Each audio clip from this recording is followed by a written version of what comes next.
So then you would, in other words, before Roe v. Wade being overturned, a heartbeat bill would not be allowed because that's in the first trimester. But now with Roe v. Wade overturned, states can set a heartbeat bill.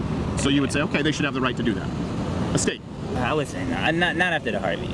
No, well, that's what I'm saying. A state can set that limitation. I would say, whereas right now they can't set that limitation. I would agree with that. Oh, yeah, so it's pretty reasonable. Then it seems like, you're kind of like most Americans, where most Americans consider themselves pro-choice until a certain point. Right.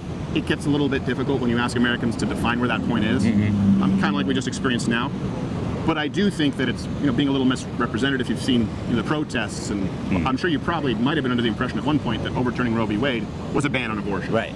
That's not the case. It just goes back to the states. Do you think that at the very least that's a reasonable decision for the court to make? I think that is a reasonable decision. Yeah. Okay, that's about it. And I think you agree with most Americans. And I think if you take the time to do, like I said, a little more research on it, don't take my word for it. I promise you I'm not lying, but I encourage you to assume that I am lying.